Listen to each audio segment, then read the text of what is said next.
Salvação de acordo com o Novo Testamento. Daí em diante, Jesus começou a pregar e a dizer: Arrependam-se, porque está próximo o reino dos céus. Mateus 4,17. O objetivo deste estudo é explicar, de forma sucinta e clara, o que a Bíblia explica sobre o maior problema de todos, o pecado, e como ter este problema solucionado. O assunto foi abordado em 5 estágios. 1. A gravidade do pecado. 2. Qual a solução para o problema do pecado? 3.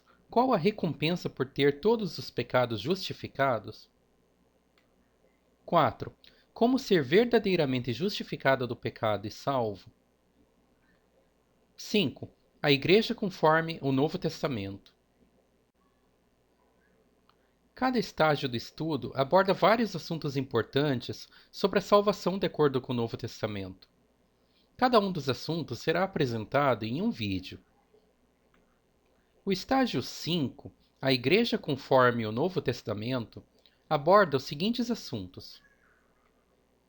5.1 Entender e obedecer à Palavra de Deus. 5.2 A organização na igreja local. 5.3 A liderança na igreja local. 5.4 A ceia do Senhor. 5.5 O papel das mulheres conforme o Novo Testamento. 5.6 O uso de recursos da igreja local. 5.7 Como lidar com cristãos que pecam. 5.8 Assuntos controversos. 5.9 A adoração na igreja local. Neste vídeo, abordaremos o assunto 5.5 O papel das mulheres conforme o Novo Testamento. 5. A igreja conforme o Novo Testamento. 5.5 O papel das mulheres conforme o Novo Testamento. Deus criou o homem e a mulher separadamente e planejou papéis distintos para cada um. O papel das mulheres conforme o Novo Testamento é bem diferente do que é pregado nas igrejas de hoje. No final do item 5.1, Entender e obedecer à Palavra de Deus, já havíamos alertado sobre o fato de encontrarmos mandamentos de Deus que não iremos gostar. O conteúdo apresentado a seguir certamente soará confrontativo para alguns. No entanto, não devemos fazer nossas vontades, mas sim as de Deus. No lar, o Novo Testamento é bastante claro ao afirmar que as esposas devem se submeter aos seus maridos. Efésios 5, 22 a 24, 1 Pedro 3, 1. Esposas, que cada uma de vocês se sujeite a seu próprio marido, como ao Senhor. Porque o marido é o cabeça da esposa, como também Cristo é o cabeça da igreja, sendo ele próprio o salvador do corpo. Como, porém, a igreja está sujeita a Cristo, assim também a esposa se sujeita em tudo ao seu próprio marido. Efésios 5, 22 a 24. Igualmente vocês, esposas, estejam sujeitas, cada uma a seu próprio marido, para que, se ele ainda não obedece à palavra, seja ganho sem palavra alguma, por meio da conduta de sua esposa. 1 Pedro 3, 1. Portanto, a ordem de Deus é que o marido exerça o papel de liderar a família. As esposas devem obedecer a seus maridos, a não ser, é claro, se isto contradizer a palavra de Deus. Atos 5:29. Então Pedro e os demais apóstolos afirmaram: é mais importante obedecer a Deus do que aos homens. Atos 5:29. A submissão não significa inferioridade. Até mesmo Jesus se submeteu ao Pai, embora ambos participem igualmente da natureza divina. É uma questão de papéis diferentes. Em termos de valor, maridos e esposas são iguais. Gálatas 3:28. Assim sendo, não pode haver judeu nem grego, nem escravo nem liberto, nem homem nem mulher, porque todos vocês são um em Cristo Jesus. Gálatas 3:28. Nas reuniões da igreja, as mulheres devem manter-se caladas. 1 Coríntios 14, versos 33 a 35. Elas não devem falar dirigindo-se ao grupo, nem mesmo para fazer uma pergunta. Porque Deus não é Deus de confusão, e sim de paz. Como em todas as igrejas dos santos, que as mulheres se conservem caladas nas igrejas, porque não lhes é permitido falar, mas estejam submissas, como também a lei o determina. Se, porém, querem aprender alguma coisa, perguntem em casa a seu próprio marido, porque para a mulher é vergonhoso falar na igreja. 1 Coríntios 14, 33 ao 35. Isto é um mandamento de Deus e deve ser obedecido. 1 Coríntios 14, 37 a 38. Se alguém se considera profeta ou espiritual, reconheça que é mandamento do Senhor o que estou escrevendo para vocês. E, se alguém o ignorar, será ignorado.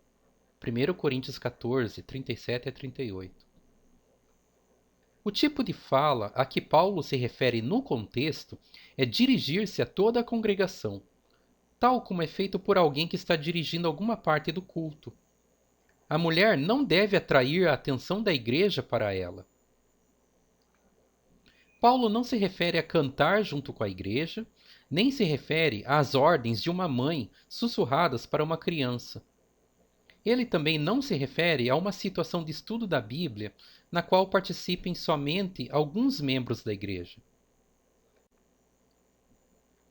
É verdade que, no primeiro século, enquanto a palavra de Deus ainda estava sendo revelada, as mulheres profetizavam.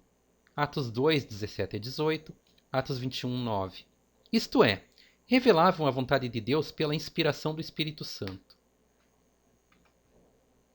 E acontecerá nos últimos dias, diz Deus, que derramarei o meu espírito sobre toda a humanidade. Os filhos e as filhas de vocês profetizarão, os seus jovens terão visões, e os seus velhos sonharão. Até sobre os meus servos e sobre as minhas servas derramarei o meu espírito naqueles dias, e profetizarão. Atos 2, 17 a 18. Filipe tinha 4 filhas solteiras que profetizavam. Atos 21, 9. Isto, porém, não significa que profetizavam nas reuniões da igreja. Alguns citam 1 Coríntios 11, 5 para defender que as mulheres podiam falar na igreja. Porém, como 1 Coríntios 14, 33 a 35 é mandamento específico para que as mulheres não falem nas reuniões da igreja, elas automaticamente foram proibidas de profetizar nessas reuniões.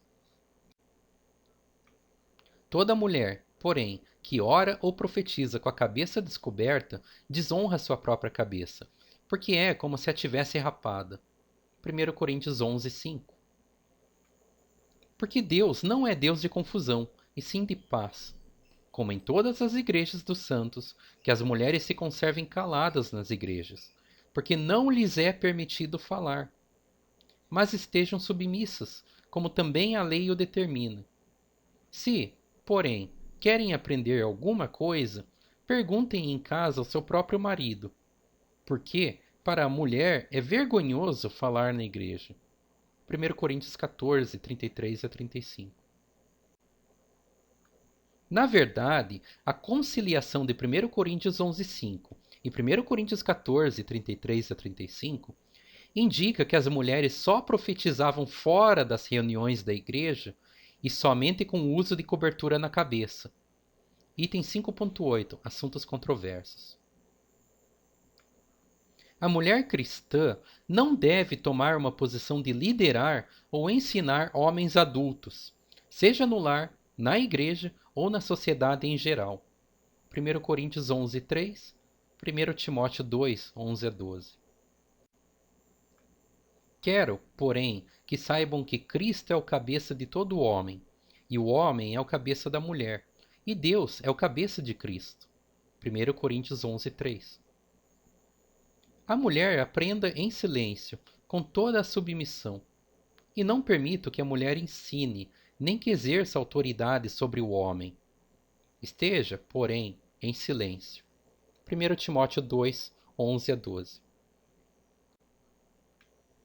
Alguns tentam limitar textos como estes à cultura do primeiro século. Porém, as razões que Paulo ofereceu para seu ensinamento não estão limitadas a uma cultura. Ele baseou seu ensinamento na ordem da criação. 1 Timóteo 2, 13 e 14. O fato de que Deus criou primeiro o homem mostra sua intenção para que ele seja o guia. Porque primeiro foi formado Adão, depois Eva. E Adão não foi iludido, mas a mulher, sendo enganada, caiu em transgressão. 1 Timóteo 2, 13 e 14. Note as consequências de quando a mulher tomou a direção e o homem a seguiu. Eva foi enganada porque creu na mentira. Adão não foi enganado. Ele comeu o fruto mesmo sabendo que estava errado, para agradar a esposa. Assim ocorreu o primeiro pecado. Basicamente, as mulheres têm uma capacidade de induzir um homem a fazer suas vontades e, por isso, não devem liderar ou ensinar. Claro que as mulheres têm tanta habilidade quanto os homens para ensinar a palavra de Deus. Alguns dizem que, por isso, seria errado se elas se mantivessem caladas. Porém, a questão não é habilidade, mas autoridade. Paulo não disse que a mulher não é capaz. Disse que não é permitida. Sem a permissão de Deus para falar, ela deve manter silêncio. É verdade que Deus deu à mulher talentos que devem ser usados em seu serviço. Porém, tais talentos devem ser usados de uma maneira aprovada por Deus. Nunca é certo violar as Escrituras. Tanto os homens quanto as mulheres são úteis no serviço ao Senhor, mas cumprindo funções diferentes. Há muitas maneiras nas quais mulheres podem servir no Evangelho. Orações e jejuns são formas de adorar a Deus, como Ana fazia em Lucas 2, 36 a 38. Havia uma profetisa chamada Ana, filha de Fanuel, da tribo de Azer. Ela era bem idosa, tendo vivido com o marido 7 anos desde que tinha se casado. Agora era viúva de 84 anos. Ela não deixava o templo, mas adorava noite e dia com jejuns e orações. E, chegando naquela hora, dava graças a Deus e falava a respeito do menino a todos os que esperavam a redenção de Jerusalém. Lucas 2, 36 a 38. Enquanto não podem ter autoridade sobre os homens, mulheres cristãs podem e devem ensinar outras mulheres. Tito 2, 3 a 5. E ensinar crianças, como foi o caso da mãe e da avó de Timóteo para com ele. 2 Timóteo 1, 5. Do mesmo modo, quanto às mulheres idosas, que tenham conduta reverente, não sejam caluniadoras, nem escravizadas a muito vinho, que sejam mestras do bem, a fim de instruírem as jovens recém-casadas a amar o marido e os filhos, a serem sensatas, puras, boas donas de casa, bondosas, sujeitas ao marido, para que a palavra de Deus não seja difamada. Tito 2, 3 ao 5. Lembro da sua fé sem fingimento, a mesma que, primeiramente, habitou em sua avó Loide e em sua mãe Eunice, e estou certo de que habita também em você. 2 Timóteo 1, 5. Mulheres devotas que ensinam crianças estão entre as maiores bênçãos que uma sociedade pode ter, pois é com a educação que teremos pessoas que farão um mundo melhor. Timóteo ajudou muito os irmãos por causa da influência de sua mãe e de sua avó.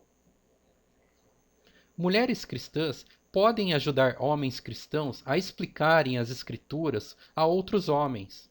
Atos 18, 26. Apolo começou a falar ousadamente na sinagoga. Quando Priscila e Áquila o ouviram falar, levaram-no consigo e, com mais exatidão, lhe expuseram o caminho de Deus. Atos 18, 26. Em termos de evangelização, as mulheres podem falar sobre Cristo com homens, mas devem encaminhá-los para serem ensinados por um homem cristão. Fazendo assim, não se arriscarão a violar a vontade de Deus e direcionarão uma pessoa para Cristo. O Novo Testamento ressalta frequentemente o trabalho que as mulheres faziam. Atos 1,14, Romanos 16,12, Filipenses 4, 2-3. As mulheres devem trabalhar para encorajar, admoestar e edificar. Todos estes perseveraram unânimes em oração, com as mulheres, com Maria, mãe de Jesus, e com os irmãos dele. Atos 1,14. Saúdem Trifena e Trifosa, as quais trabalharam no Senhor. Saúdem a querida Pérside, que também muito trabalhou no Senhor. Romanos 16, 12. Peço a Evódia e peço a Sintique que, no Senhor, tenham o mesmo modo de pensar. E peço também a você, fiel companheiro de jugo, que auxilie essas mulheres, pois juntas se esforçaram comigo no Evangelho, juntamente com Clemente e com os demais cooperadores meus, cujos nomes se encontram no livro da vida. Filipenses 4, 2-3. Pedro mostrou que as mulheres devem dar mais importância ao caráter interior e menos à aparência externa. 1 Pedro 3, 3-4. Que a beleza de vocês não seja exterior, como tranças nos cabelos, joias de ouro e vestidos finos, mas que ela esteja no ser interior, uma beleza permanente de um espírito manso e tranquilo, que é de grande valor diante de Deus. 1 Pedro 3, 3-4. Jesus disse que o maior no reino de Deus será aquele que serve. Marcos 10, 43-44. Mas entre vocês não é assim. Pelo contrário, quem quiser tornar-se grande entre vocês, que se coloque a serviço dos outros. E quem quiser ser o primeiro entre vocês, que seja servo de todos. Marcos 10, 43-44. O Novo Testamento menciona várias mulheres que serviram, sendo provável que as maiores pessoas no reino de Deus têm sido as mulheres. Atos 9:36, Romanos 16, 1-2, Romanos 16, 6. Em Jope, havia uma discípula chamada Tabita, nome este que, traduzido, é Dorcas. Ela era notável pelas boas obras e esmolas que fazia. Atos 9:36. Recomendo-lhes a nossa irmã Febe, que está servindo na igreja de Cencreia, para que vocês a recebam no Senhor, como convém aos santos, e a ajudem em tudo o que de vocês vier a precisar. Porque ela tem sido protetora de muitos, inclusive de mim. Romanos 16, 1-2.